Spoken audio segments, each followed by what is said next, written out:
Live from ABC7, this is Eyewitness News at 7 p.m. on LA56. We were all committed to finding out what happened. A huge settlement to be paid by the LA Unified School District to victims of the Miramonte Elementary School sex abuse scandal. We have a full report. A sudden downpour triggers a dangerous mudslide in a local community. What's ahead for our weekend weather? The petition is granted. Ms. Mellon is factually innocent. A judge apologizes to a wrongfully imprisoned woman and clears the way for her to file for compensation for 17 years spent in prison. Good evening, I'm David Ono. And I'm Colleen Sullivan. Welcome to Eyewitness News on LA56, LA's only live local newscast at 7 p.m. A multi-million-dollar settlement is reached over the Miramonte Elementary School sex abuse case. The LA Unified School District has agreed to pay $139 million. That settlement involves 81 students. Eyewitness News reporter Robert Olguin has the details and reaction tonight. At the school in South Los Angeles, the emotional wounds remain. This woman's daughter was among dozens of Miramonte Elementary students who were victimized by teacher Mark Burnt. She was among those who today agreed to a multi-million-dollar settlement with the LAUSD. Antes lloraba, pero las terapias le ayudan. Before, there were days when she was constantly crying. With the help of therapy now, that's a little better. She's learned how to cope with it. Outside this downtown LA courthouse where a civil trial against the district was about to begin, lawyers for the victims declared victory. This settlement is the largest settlement in the history of the United States against a public entity involving child abuse. Attorney John Manley says that by settling, the district acknowledges that it failed to protect students from a known predator. What transpired at Miramonte was nothing less than emotional mass murder by Mark Burnt. As part of the settlement, the LAUSD agrees to pay $139,750,000 to 81 former students. The money will come from the district's general fund. It's not going to require any special deduction from our current budget because we did have a reserve fund set up for this particular purpose. As for the amounts paid to each plaintiff, that will be decided by an independent judge who will assess a monetary reward on a case-by-case basis. He's going to do an assessment of every case and value it, and that's the way it's going to work. Again, the $149 million will come from the school district's general fund. To put it in perspective, that amount could pay the average annual salary for about 2,000 teachers. Reporting from downtown LA, Robert Olguin, ABC7 Eyewitness News. Nearly a year after a brush fire threatened homes in Glendora, families are now coping with a new danger. A sudden thunderstorm flushed waves of mud and debris into the Easley Estates neighborhood today.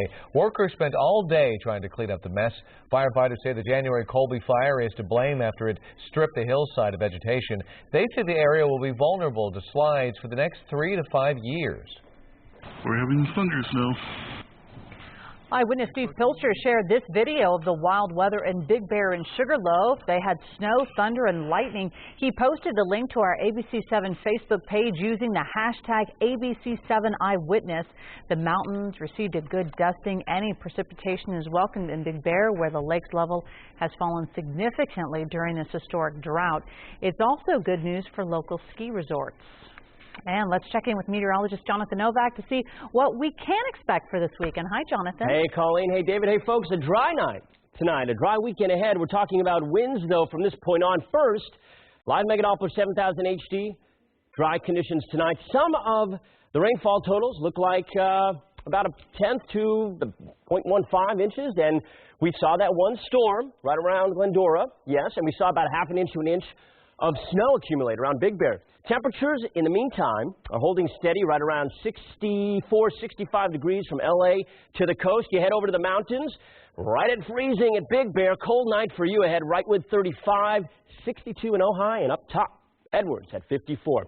For tomorrow, we'll have a few clouds in the morning. The winds will start kicking in behind the system we just saw, and tomorrow afternoon it will be windy. We actually have a high wind watch in effect. I will tell you about that and fire danger that comes into the 7-day forecast coming up in a few minutes. All right, Jonathan, thank you. We'll see you in just a moment. Sounds good. And track the weather on your mobile device with the free ABC7 Mega Doppler weather app. It's available from the iTunes App Store and Google Play. Search Mega Doppler. President Obama is launching his drive to get Congress to send him an immigration bill. It comes just one day after he announced his controversial plan to protect millions of undocumented immigrants from deportation. Eyewitness News reporter Carlos Granda reports from downtown LA, where a rally was held in support of the plan. Todo este tiempo he vivido con miedo y angustia a una deportación. This entire time I have been living in fear and anxious because I'm worried about being deported. Leslie Achincia has lived in the U.S. for 20 years and says now she doesn't have to worry. She and others came to this watch party at LA City Hall to see President Obama's speech from Las Vegas.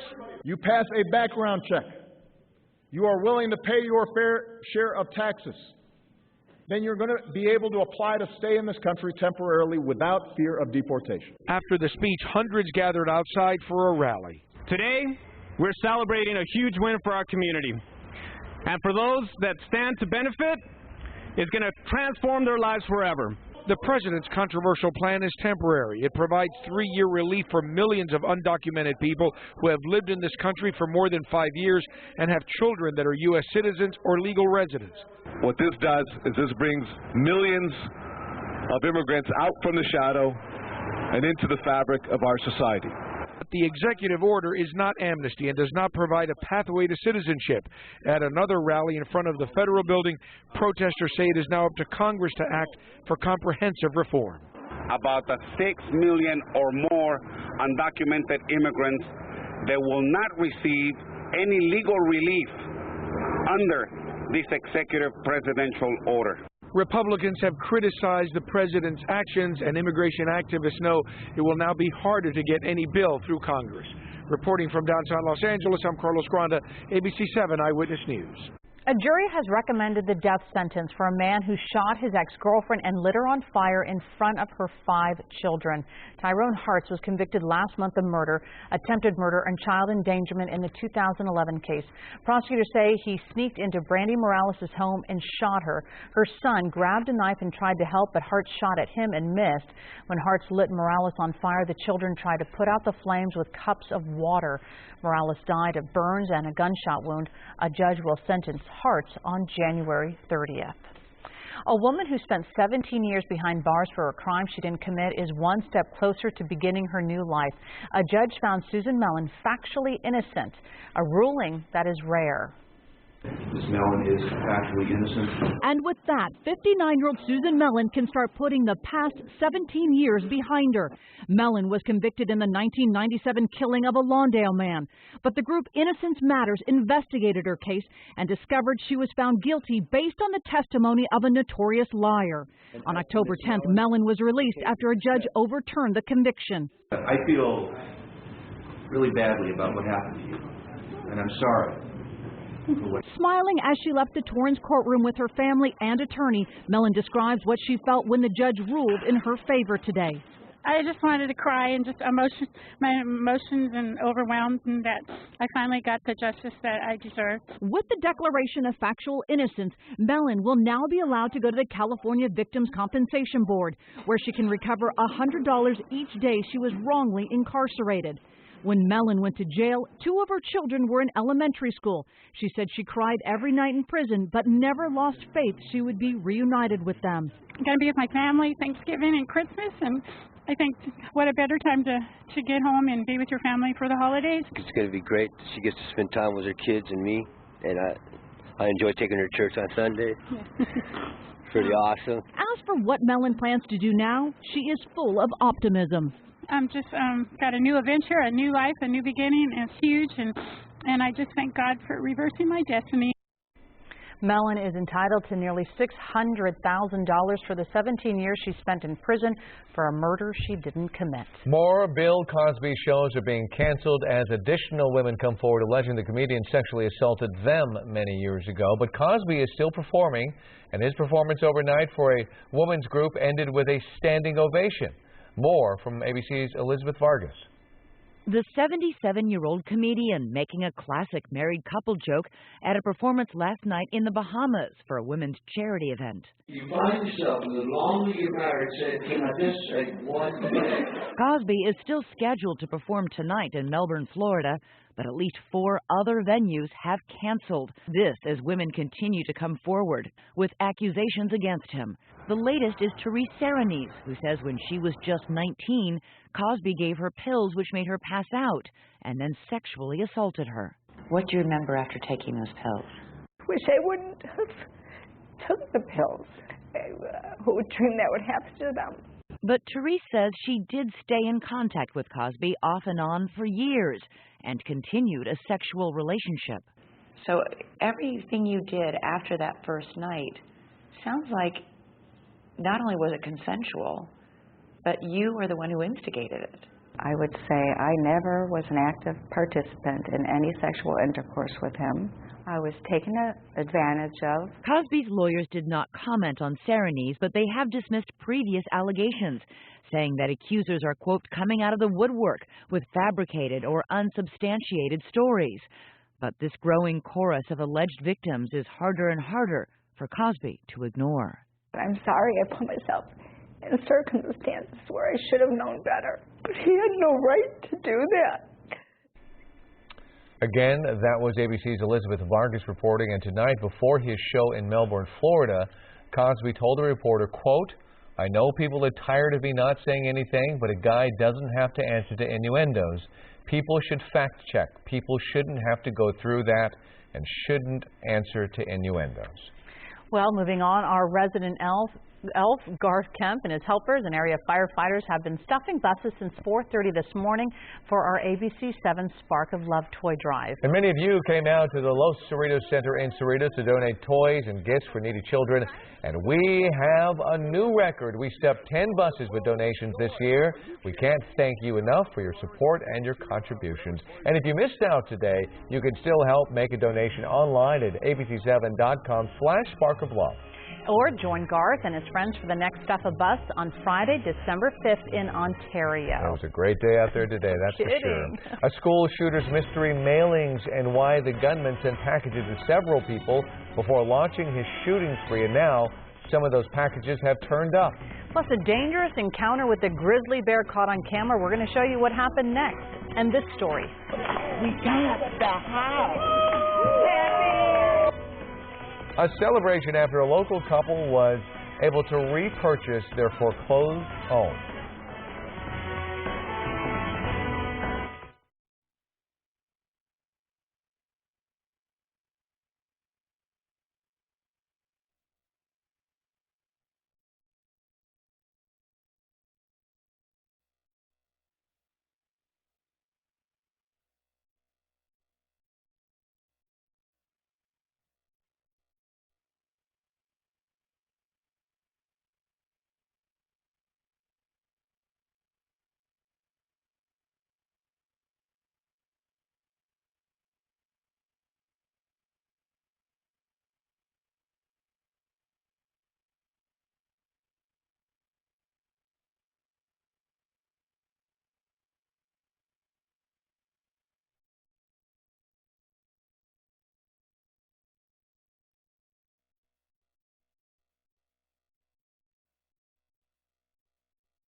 A chilling new development in that shooting at Florida State University. Tonight, authorities are chasing down packages sent by the gunman before the rampage. Tonight, some of those packages already intercepted. What was inside?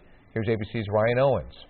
There has been a shooting. Just 2 days after shooting 3 and terrorizing hundreds of students at Florida State University's library, it turns out Myron May wasn't done. Tonight, nearly 48 hours after the 31-year-old lawyer was killed by police, the FBI is scrambling to intercept at least 8 packages he mailed to friends. So far, they've tracked down at least 3 of them to North Carolina, Texas, and Virginia. That's where Joe Paul lives, a former classmate of May's at FSU. He says the shooter contacted him on Facebook last week asking for his address.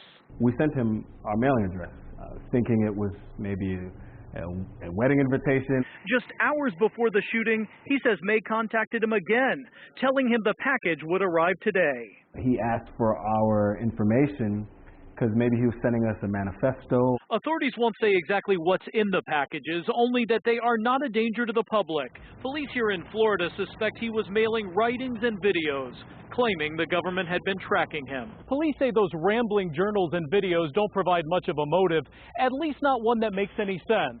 So while the library behind me is now open, the question of why this happened is far from closed. Ryan Owens, ABC News, Tallahassee, Florida. People love to go out in the wilderness and see the animals. It turns out some animals like to check out what people are doing as well. In British Columbia, some grizzly bears fishing in a river, and a tourist stopped to take some pictures. One of the bears got very interested in the man's camera on a tripod. He walked up, stood on his hind legs, and took a look through the viewfinder. The bear tried to reposition the camera, but when it flipped, he got a little spooked. He decided that was enough of a photography lesson for the day. Saw the light. Saw how hard it is to be a videographer. He's probably better at it than I am, that's for sure. Yeah, all of us. No, you're good. You're good. Well, we're all good. You're good. You guys are good. I'm okay, actually. We're just going to keep saying we're good. The viewers love it. We want rain. It would be good. It would be some more rain. We had some, and we actually had a storm as we've been covering the aftermath of which was in Glendora. Aside from that, as expected, rainfall, even some snow over around the Big Bear area, about half an inch, over 7,000 to 8,000 feet. Wasn't a big event, but it's something, and hopefully it bodes well for the late fall and into wintertime. I'm bringing you way back to about 1 a.m. when that storm rolled through, the one I just made mention of. And let me zoom all the way in, and you'll see some of the snow that happened in the early morning hours, right around Mount Baldy and Wrightwood, and then there's Glendora, and you'll see a storm here right there. It's a small storm, but it was enough to do, bring some punch to it, bring some damage. Right there at the beginning, that's the beginning of the animation. You see the yellow right there in the red? That was that thunderstorm. So now we're dry tonight. We're dry, we're calm, we're going to be a little cool tonight, but then we're going to start paying attention to the winds. By the way, the rainfall from today, about 1/100 of an inch in Burbank. Ontario, 0.17, over 1/4 of an inch in Beaumont. That was the spot that saw some of the most rainfall from this rain system that went through the storm system, this low that is now off to the east of us. 73 was our high today in downtown, normally 71. Pretty average, pretty close to it. 64 in downtown right now. Temperatures are generally in the 60s from the coast into most of the valley areas. Burbank's at 62, 61 Ontario. You head to the mountains, you're right around freezing. Big Bear, Wrightwood, and Palm Springs hanging on to 63 degrees. So there's that low that brought us the rain overnight. Now here's what happens. We have high pressure that's going to build in. Depending, this is how winds work, depending on how tight the pressure gradient is what we call it. Basically, how strong that high is against this low will determine how strong the winds are. And it looks like they're going to be kicking up pretty good as we go in through the weekend. In fact, we have a high wind watch for the northern counties, the mountains of LA and Ventura County, and then we also have those strong winds expected as we go in through Sunday for just about the rest of the area for the mountain areas. Saturday, 6 p.m., they start kicking in up around Santa Clarita into Burbank, and then by Sunday afternoon, a very windy day. The winds start changing to the northeast by late Sunday, and that means a Santa Ana wind. It means dry air. It means fire danger. So the less lesson here, the weekend windy, Sunday, Monday, Tuesday, and even maybe Wednesday, some fire danger. Temperatures will rise as well. We're at 80 degrees in your 7-day forecast Monday. We're at 84 on Tuesday and 83 on Wednesday. I mean, that's way above average for this time of year. No rain in the forecast, just windy conditions this weekend, breezy through the canyons and your valleys and IE forecast. 80 on Monday with the fire danger in place, and on Tuesday. The beaches looking nice tomorrow. You're into the 70s and even 80 by Tuesday. Really good forecast for the beach. Mountains are going to be really gusty through the passes, 45, and cold on Sunday, and then another breezy forecast for the high desert as well. By the way, guys, Turkey Day looking good. Two turkey thumbs. All right. I think they've got to have thumbs. 2 drumsticks up. There you go. Thank you. You're so much quicker. You're like this. Yeah, quick. You're quick. All right, Jonathan, thank you. Great forecast, I guess. It's one of the first deals of its kind in the nation. A family that lost its home to foreclosure announcing today it will be able to repurchase it from Fannie Mae. Eyewitness News reporter Sid Garcia reports from Azusa, where the family celebrated with an early Thanksgiving dinner. Juana and Jaime Coronel of Azusa are very thankful they have a roof over their head this Thanksgiving. But my kids grown here. All my son grown here. That's why. I got a lot of memories. And my brother and sister live here, and my son, everybody. That's why I don't want to move. For 4 years, the Coronels fought the foreclosure of their home. They've lived here for 25 years. Like many others, they fell on tough times and fell behind on their mortgage. Jaime Coronel suffered a stroke, so he's now on a fixed income. Fannie Mae foreclosed, but agreed to rent the house to them. Then last year, Fannie Mae told the Coronels they wanted to sell. That's where the people in the yellow T-shirts come in. We got the house. They are part of a group called ACE, the Alliance of Californians for Community Empowerment. ACE helped the Coronels work out what's called a principal reduction home loan, allowing them to buy their home back at the current market value. The Coronels, according to ACE, are the first homeowners to convince Fannie Mae to do this. This is the most fiscally responsible way to work with homeowners like the Coronels, who clearly have the documented income to afford their house, and they're going to pay the same price as anyone else that's going to buy it. De nada me servía ser ciudadana si me iban a sacar de mi casa. Y aquí quiero morir hasta que Dios me recoja. Mrs. Coronel says it wasn't worth becoming an American citizen if my house was going to be taken away. She says this is where she wants to spend the rest of her days until the good Lord calls me up. And for more information on how ACE was able to help the Coronels keep their home, log on to our website, ABC7.com, and click on the appropriate link. Reporting from Azusa, I'm Sid Garcia, ABC7 Eyewitness News. $100 bills on your car's windshield. Up next, why police say don't touch that cash. Flash caught on camera, a teacher's bizarre poolside struggle with a student. What led to this disturbing scene?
A Northern California high school teacher is on leave charged with abusing a student by trying to drag her into the pool. The incident was captured on video.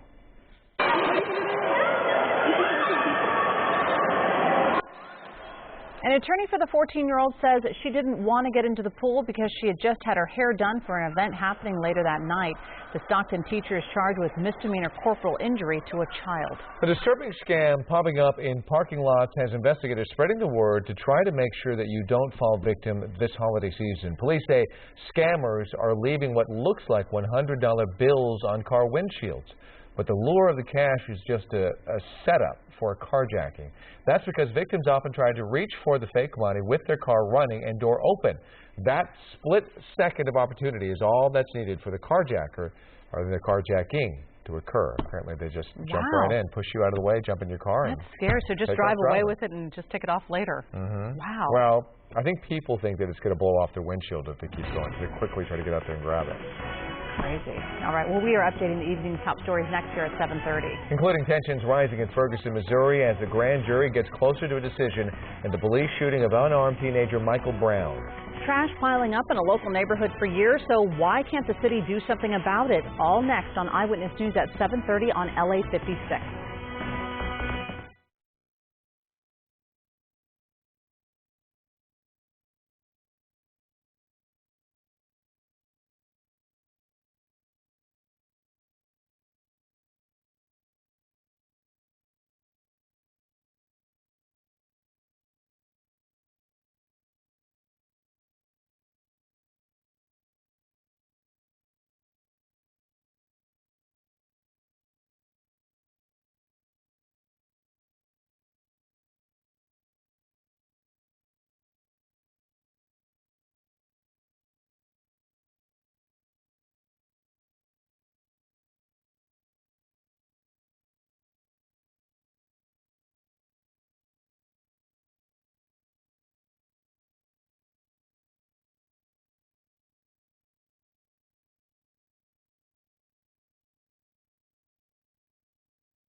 Live from ABC7, this is Eyewitness News at 7:30 p.m. on LA56. Our top story at 7:30, the LAUSD will pay out a record $139 million to settle sex abuse claims made by dozens of young students. I'm Colleen Sullivan. Good night, David Ono. This is Eyewitness News on LA56, LA's only live local newscast at 7:30 p.m. The landmark settlement comes almost 3 years after the arrest of a Miramonte elementary school teacher on lewd acts with his students and today's settlement will end all remaining cases involving Mark Bernst's victims. The deal involves 81 students.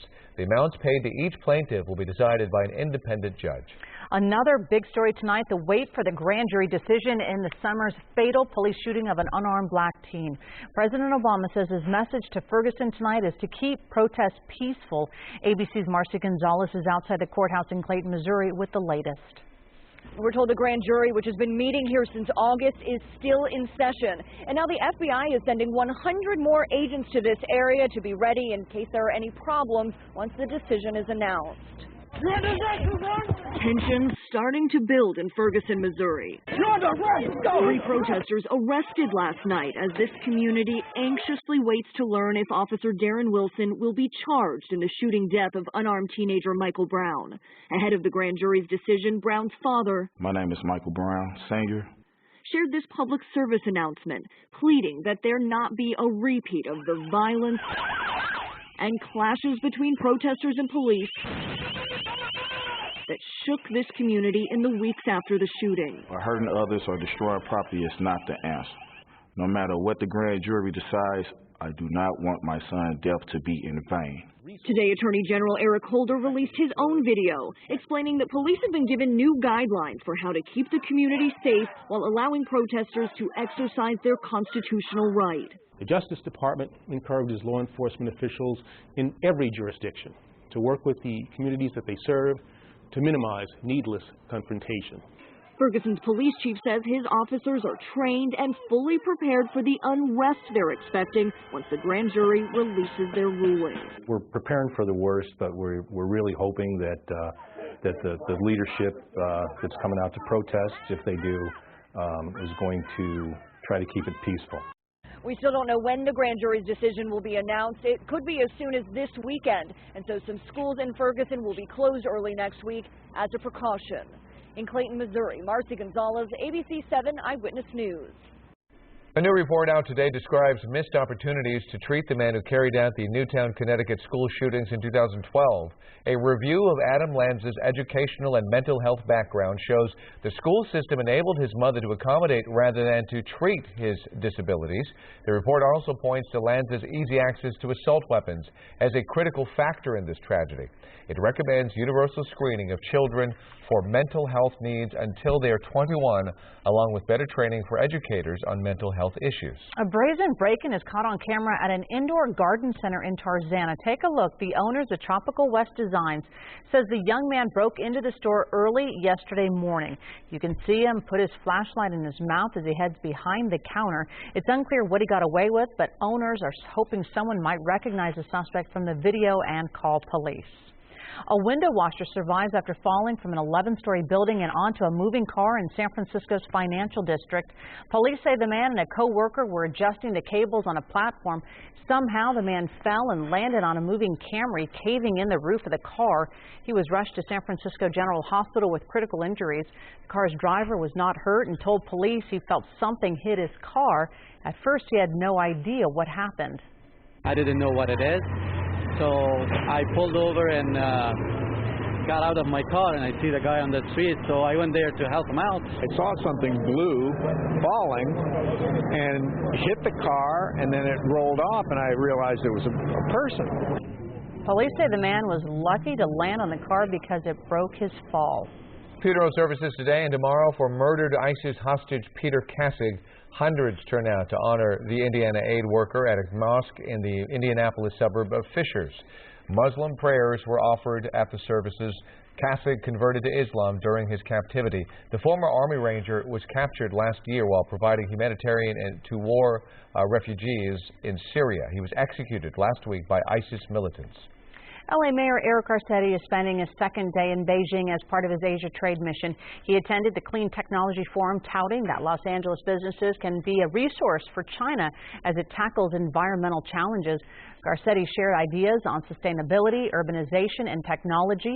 The mayor also met with mayors and vice mayors of other Chinese cities. Now to Hollywood, where residents contacted Eyewitness News about piles of trash littering their neighborhood. Some of it's been there for years. The problem, The objects can't be removed if they are owned by a homeless person. Eyewitness News reporter Miriam Hernandez investigates why it's so complicated for the city to seize and dump piles of trash. If you saw this mess in your neighborhood, you might be contacting Eyewitness News too. So shocking, we went to check it out for ourselves and got instant feedback. Garbage. Just garbage. This has been here for at least a year. Why so long? A Supreme Court ruling is part of it.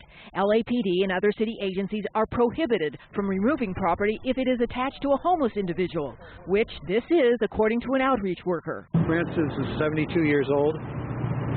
She is schizophrenic. She hoards trash. So does a man who collected these heaps nearby. The East Hollywood Neighborhood Council has tried to help him to no avail. And in one effort by the council to clean a nearby park, he actually came into the park and was pulling trash out of our garbage bags to take back to his nest. But through a recently developed process, disposal is possible according to agencies that have employed it. It starts by contacting the Bureau of Sanitation, notifying them that the items are homeless property. Then comes the labor-intensive part. With outreach workers present, environmental health officers sort through these piles, throw out what is contraband, what may be contaminated by rats. Anything that appears to be personal, such as medication, dentures, documents, must be tagged and taken to a storage facility where the owner can retrieve them. If the city simply tossed all this, the city could be sued by the federal government. So what we wondered is, could a private citizen just throw it out? The word from LAPD, no citations, no fines, but that homeless person potentially could take you to small claims court. Miriam Hernandez, ABC7 Eyewitness News. Lots of smiles and tears of joy at the Pomona Fairplex today as people are getting free dental care thanks to volunteers. Folks lined up well before the 5:30 a.m. opening. Some 2,000 patients are expected over 2 days. The clinic is organized by the California Dental Association Foundation. Irv Guinea says he's been missing a tooth and had a cavity. For the last 14 years, Medicare has been taking $100 out of my Social Security, and I couldn't afford to go to a doggone dentist. Last one we were at, a lady was looking for me, and she was crying. Somebody said, "What's the matter?" I said, "Those are tears of joy," because she finally found somebody that went out of their way to help her. Patients can get anything from general teeth cleaning to even limited dentures. The clinic is open again tomorrow morning. Doors open at 5:30 a.m. at the Pomona Fairplex Building 4. Public health care workers from across San Bernardino County are having Ebola training today. They learned how to properly put on and take off the Ebola protective suits. Trainers say when putting on the equipment, you want to make sure it's sealed and no skin is showing, but taking the suit off properly is even more important so others aren't exposed to the deadly disease. They point out there's no Ebola cases in the county and they don't expect to have one. Today, the LAPD honored the department's first motorcycle officer to die in the line of duty. They put a gravestone on the grave of Officer Walter Krebs, decades after he lost his life. And Eyewitness News reporter John Gregory was at the ceremony.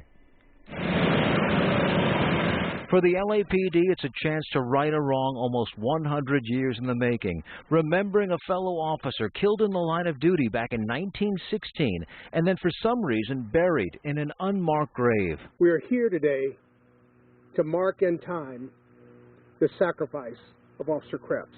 Officer Walter Krebs was the first LAPD motorcycle officer to die in the line of duty, killed in an accident with another police vehicle. His grave is now marked with this headstone. Doesn't get any better than to have LAPD's finest, the motors, here for this ceremony.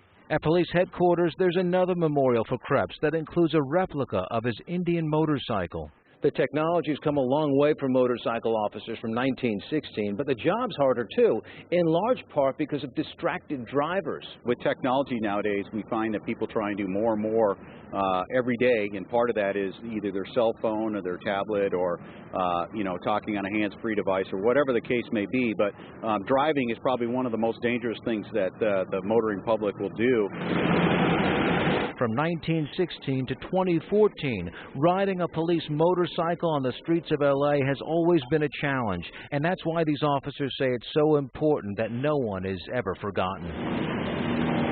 In Los Angeles, John Gregory, ABC7 Eyewitness News.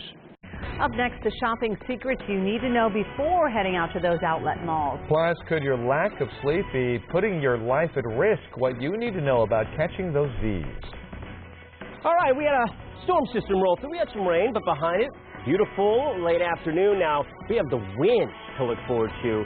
They're kicking up for the weekend. Details in your 7-day forecast. Stick around.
If you've been having trouble getting a good night's rest, a new study may convince you to get some help. University of Arizona researchers found chronic insomnia is linked with high levels of inflammation in the blood and a 58% increased risk of death. Difficulty falling asleep and staying asleep affects about 20% of U.S. adults. Experts say tracking inflammation may help doctors target and treat insomnia patients. It is 1 week until Black Friday, but many will get a jump on holiday shopping hitting the stores this weekend, and one popular stop, outlet stores. ABC's Rebecca Jarvis shares some secrets that can help you snag name brand products at discounted prices.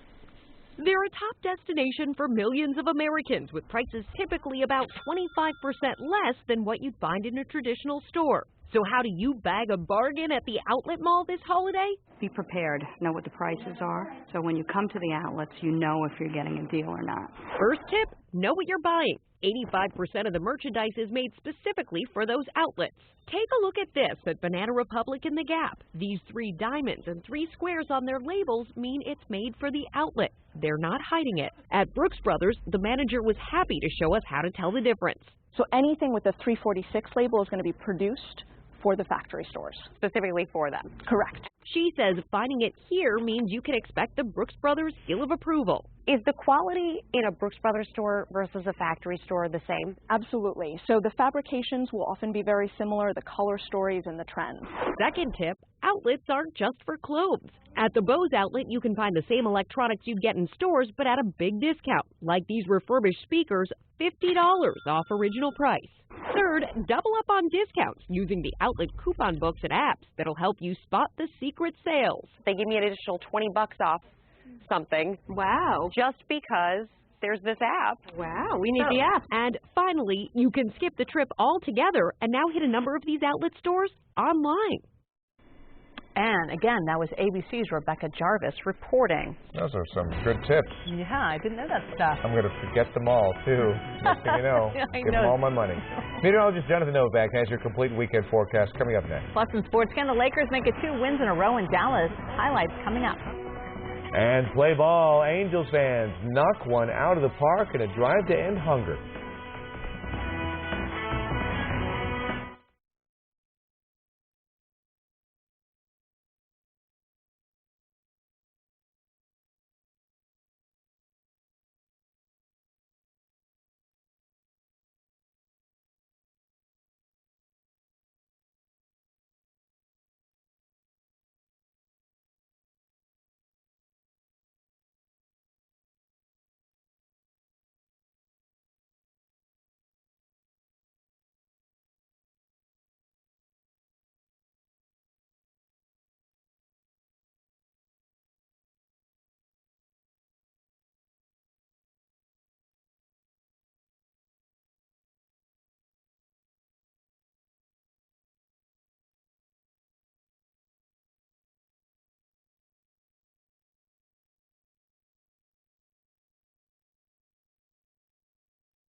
Two boys are lucky to be alive today thanks to a quick-acting firefighter who pulled them from this frozen pond in New Hampshire. The 12-year-olds were playing street hockey when they decided to move on to the frozen pond, but the ice wasn't nearly thick enough, and they both fell into the frigid water. A bystander heard their screams and called 911. Firefighters arrived just in time. Thin ice is an attractive hazard, and it's unusual to even have ice at this time of year. Another, few seconds and that boy would have gone under the ice. The firefighter who jumped in was wearing a special suit but says it got ripped open by the ice during the rescue. Nevertheless, he still managed to grab both of the boys and bring them back to safety. Wow, what a hero. Yeah. Boy, oh boy. We're certainly not dealing with anything like that. We really just need some rain. We would love some rain. The El Nino we're hopeful. It's not out of the question at all. I mean, we're hoping that one forms that's a little bit stronger, and through the winter we get these systems rolling through. That's the hope. Right now, nothing's really, come to fruition. It's a little early. So, in the meantime, we'll take the small systems and the little bit of rain that we get here and there. And that's what we had last night into the early morning time today. And in the afternoon, it cleared out, and it was nice. In Malibu, there you go. Thank you for that. Nice time lapse as the sun headed down over just a few clouds behind the front with the system that is now to the east of us. What happens now? Well, the winds are going to really kick up, so we're dry. That live Meganopolis 7000 HD, couple of echoes down, way down to the south in San Diego County. Otherwise, it is dry this evening in Southern California. Light winds at the moment, okay, but this is going to change later tomorrow and into Sunday. It's 55 right now in Riverside. Good evening to you. 65 at the coast, Long Beach. Good evening to you. Generally, that's the picture across the board. We're from the mid-50s as you head into the IE to the mid-60s at the coast.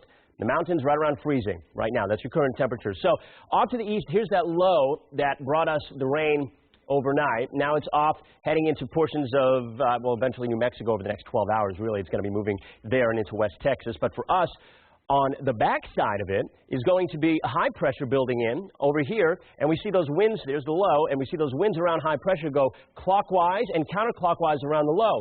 So they're going to be northwest for tomorrow, really kicking up as we head into the latter half of Saturday and into Sunday, and in fact, so strong, about 50 to 60 miles an hour in portions of the mountains of LA County and Ventura into the Santa Monica range will probably be more about 40 to 50, but this high wind watch begins at Saturday 1 p.m., goes all the way through Sunday, and we also have a wind advisory for the San Bernardino County Mountains, the Riverside County Mountains as well. That begins Saturday at 1 p.m. and goes through Sunday morning. But that's not it.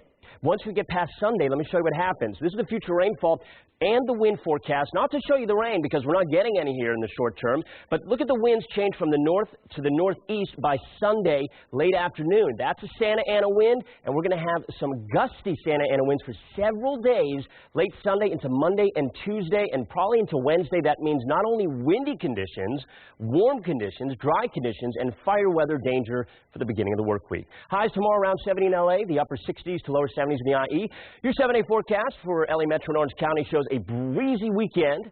75 on Sunday. Look at the warm-up and the fire danger on Monday and Tuesday as well. Look at that. It's 83 on Wednesday. It is an extended stretch of warm stuff as we head through the work week. Valleys IE, breezy through the canyons, 35, 40 miles an hour. You're into the 80s on Monday. The beaches are looking great. You guys have a nice pleasant Saturday and Sunday into the 70s, and you are even having 80 by Tuesday. 80 on Tuesday by Thanksgiving. It's just unbelievable. Mountains, a breezy, cold weekend ahead. Thanksgiving for everybody right now looks fantastic. Watch out for the winds in the high desert. You got 3 days of it, about 30, gusting up to 50 for Saturday and into Sunday, guys. Dallas, actually, I will be in ABC7 at 11 tonight for Dallas. See you there. Thank you, Jonathan. You're welcome. Talk about bulletin board material. On Tuesday, the often-quoted Mavericks owner Mark Cuban told an ESPN radio host he hoped the Lakers would stay terrible forever. Not cool. The league's leading scorer, Kobe Bryant, missed his first 7 shots from the floor tonight, but he was distributing.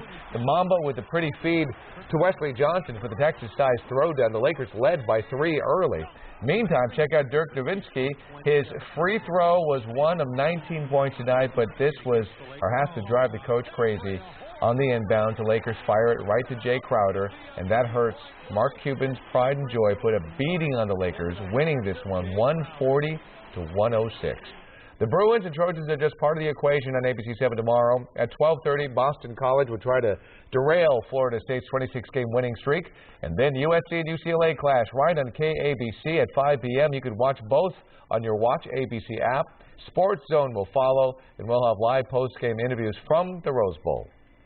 Inspiration and motivation come in many forms, but place those words in the unfiltered arena of a football locker room, and a video gem is born.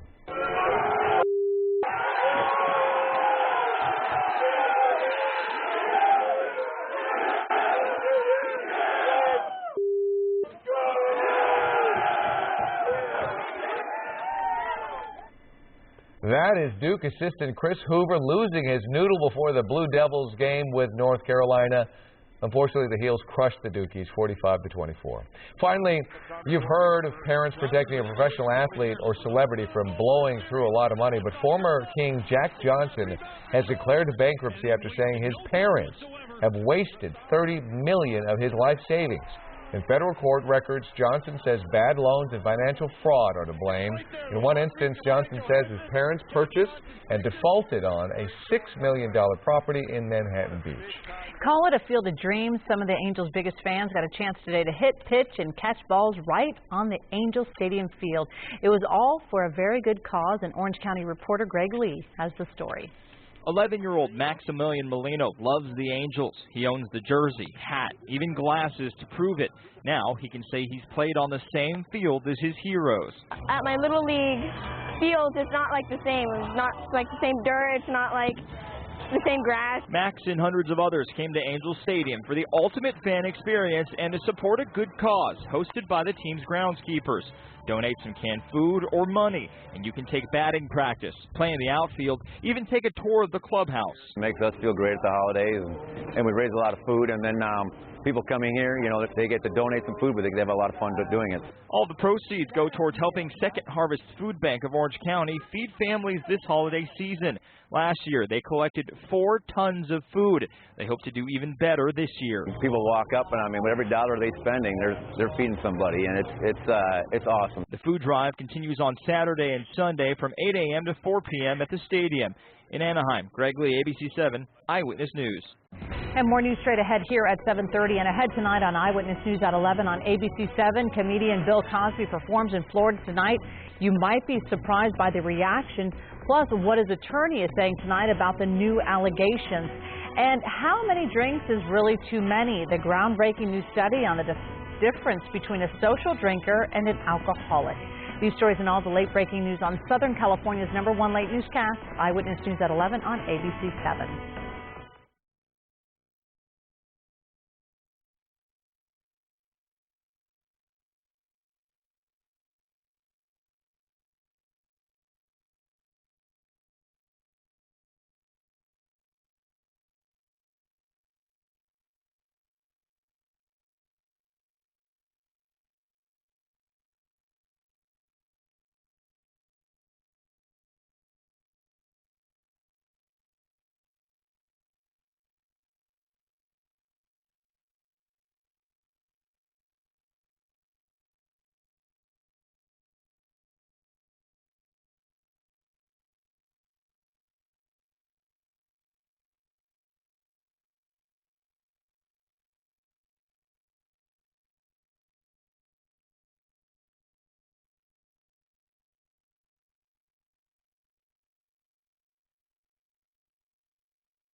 It's beginning to feel a lot like Christmas in the nation's capital. The annual Christmas tree arrived today from Minnesota.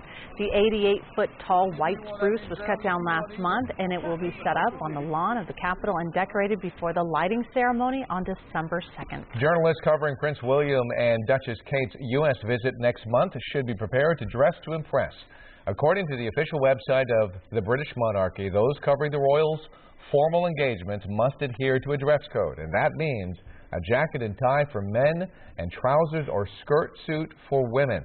Many members of the media wearing jeans or gym shoes, they'll be turned away. The royal couple will visit Washington, D.C. and New York City next month. I know photographers especially. I was going to say the photographers are going to, they need to. Oh, goodness. All right. Well, thank you so much for joining us for Eyewitness News at 7:30 on LA56. Law and Order SVU is next here on LA56. And Eyewitness News continues at 11 p.m. on ABC7 and anytime on ABC7.com. Have a good night.